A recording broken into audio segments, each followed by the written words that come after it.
Hello students, हम आज पढ़ेंगे लेसन 6 जिसका शीर्षक है ऐ सखी, जिसके रचयिता अमीर खुसरो जी हैं तथा यह हिंदी साहित्य के आदिकालीन कवियों में से एक है। यानी कि हिंदी साहित्य को जो 4 भागों में बांटा गया है, जो सबसे पहला भाग है वह है आदिकाल या फिर प्रारंभिक काल जिसे कहा गया है। उस आदिकालीन कवियों में से एक है अमीर खुसरो जी, जिन्होंने अपनी भाषा में या फिर अपनी रचनाओं में खड़ी बोली हिंदी का प्रयोग किया। उस समय जनता ने उनकी भाषा को तथा उनकी रचनाओं को खूब पसंद किया, खूब सराहा तथा इनका जन्म 1253 ईस्वी को माना गया है। तो आइए, आज की जो हमारी विधा है वह है मुकरियाँ, जिसे हम पहेलियाँ भी कहते हैं। तो आइए उस मुकरियाँ को हम शुरू करेंगे। तो उसको शुरू करने से पहले थोड़ा सा मैं बताना चाहूँगी कि इस पाठ में लेखक ने जो रचना किया है, उस रचना के माध्यम से वह दिखलाना चाहते हैं कि 2 सहेलियां हैं, यानी कि 2 सखियां हैं जो आपस में एक दूसरे से प्रश्न करती है। यानी एक सखी जो है, एक सहेली जो है, वो दूसरे सहेली से प्रश्न करती है, पहेली पूछती है, और जब दूसरी वाली सहेली उसका जवाब देती है तो पहली वाली सखी उस चीज़ को बदल कर फिर उसका जवाब दूसरा देती है। तो वो कैसे होता है बातचीत, आइए देखते हैं। सबसे पहले हमारा पाठ कुछ कठिन शब्द जिनको मैं आपको बताना चाहूँगी। मेरे आवे,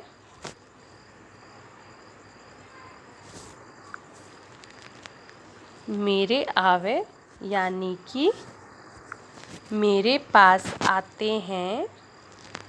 अगला है भोर, भोर का अर्थ होता है प्रातःकाल या फिर सवेरा। वह घर उठी जावे, उठी यानी उठकर। अगला शब्द है जावे का अर्थ होता है जाता है या फिर जाते हैं। अगला शब्द है अचरज, अचरज का अर्थ होता है आश्चर्य। अगला है न्यारा, न्यारा का अर्थ होता है अनोखा। फिर कहा गया है सखी, सखी का अर्थ यहाँ पे सहेली है। दूसरा है दूजा, दूजा का अर्थ होता है दूसरा। वाक्य, वाक्य मतलब उसके या फिर उनके। अगला शब्द है तपन, तपन का अर्थ होता है गर्मी। अगला शब्द है बेर बेर यानी कि बार बार। अगला शब्द है सोवतही, सोवतही का मतलब है सोते हुए। जगावे, जगावे।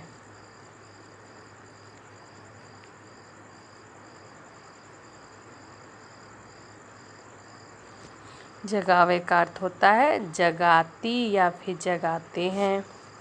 अगला शब्द है व्याकुल, व्याकुल का अर्थ होता है परेशान। अगला शब्द है रंग, रंगीलो यानी कि खुशमिजाज।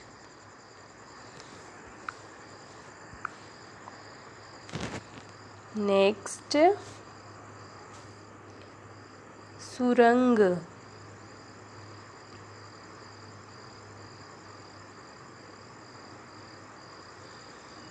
सुरंग का अर्थ होता है जिसका सुंदर रंग होता है, उसे सुरंग कहते हैं।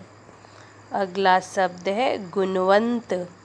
गुणवंत का अर्थ होता है सभी गुणों से संपन्न, यानी जिसके पास सभी गुण मौजूद होते हैं उसे गुणवंत कहते हैं। अगला शब्द है अर्धनिशा।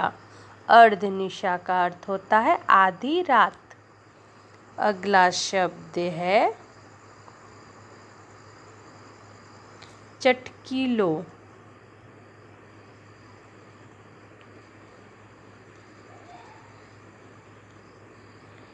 अगला शब्द निरखत।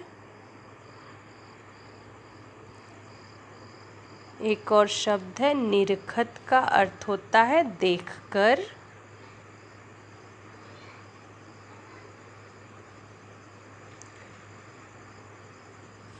नेक्स्ट है हमारा जो शब्द है वह है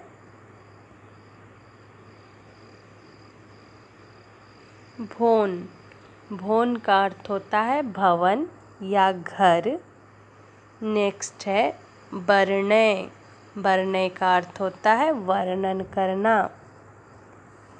अगला है निरखत। निरखत का अर्थ होता है देखकर।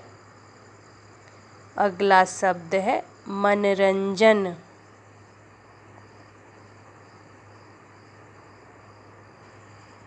मनोरंजन का अर्थ होता है दिल को अच्छा लगने वाला। नेक्स्ट है छिनक। छिनक का अर्थ होता है क्षण भर यानी पल भर जिसे हम कहते हैं। अगला शब्द है हिय।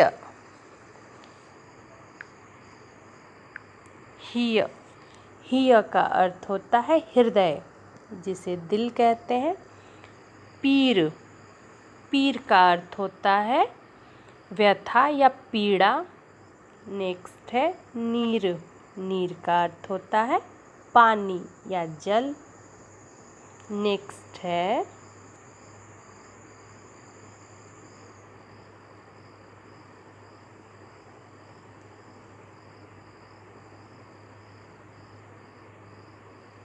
जाशो।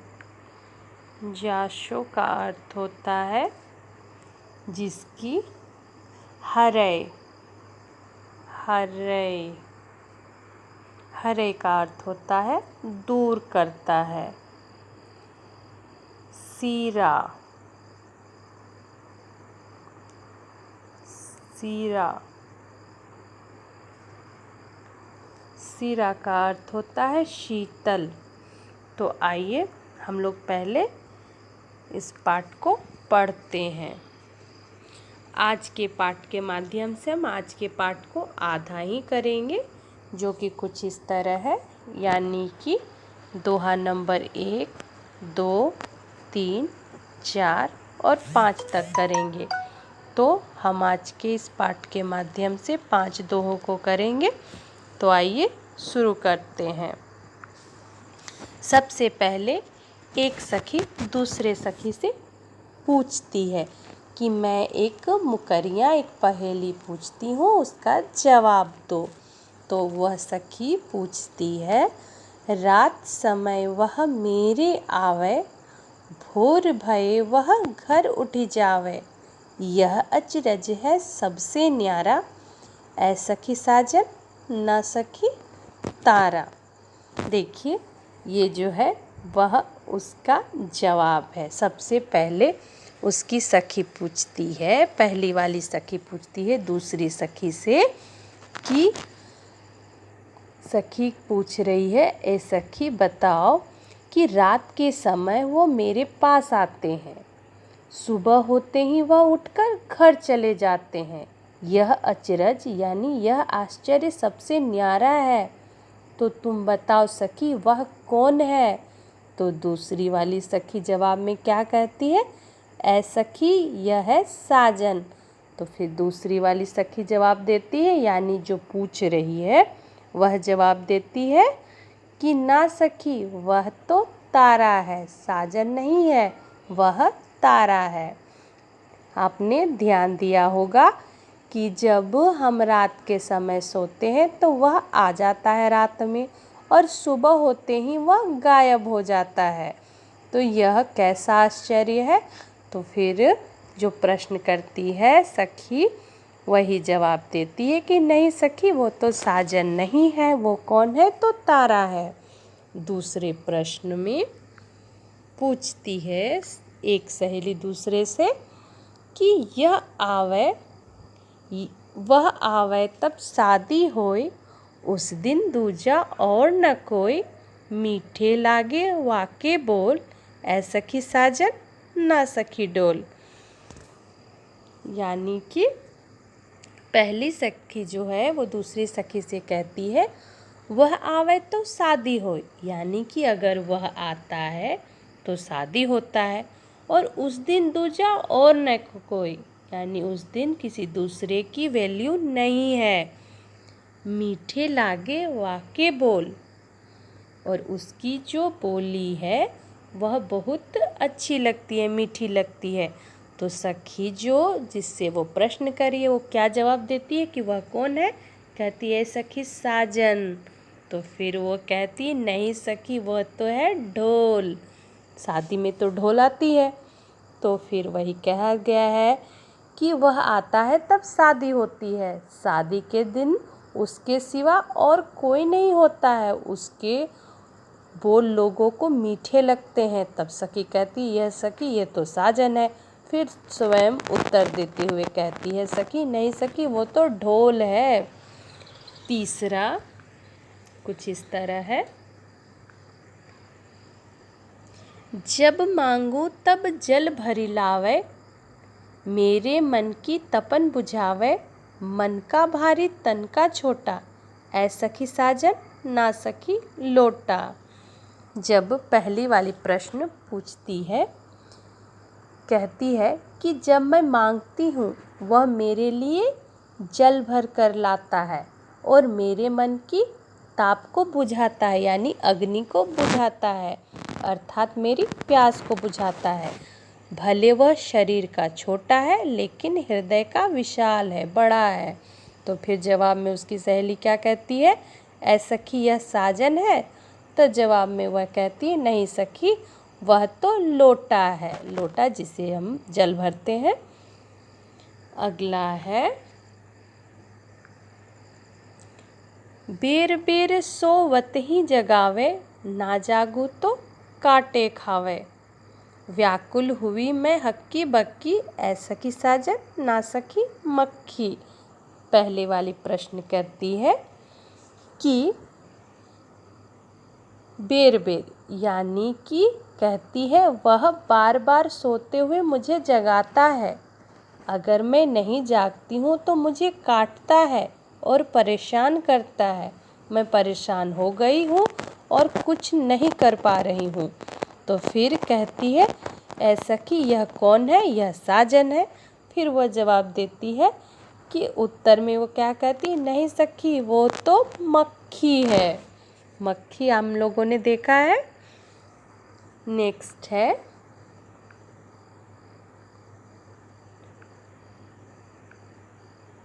अति सुरंग है रंग रंगीलो, है गुणवंत बहुत चटकीलो, राम भजन बिन कभी न सोता, क्यों सखी साजन ना सखी तोता।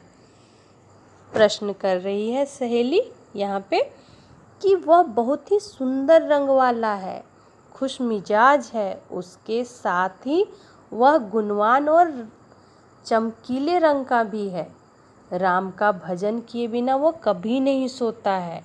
तो जवाब में उसकी सहेली क्या कहती है, ऐ सखी वह साजन है। फिर वो खुद क्या जवाब देती है, नहीं सखी वह तो तोता है। तोता हम जानते हैं जिसे हम पैरोट कहते हैं।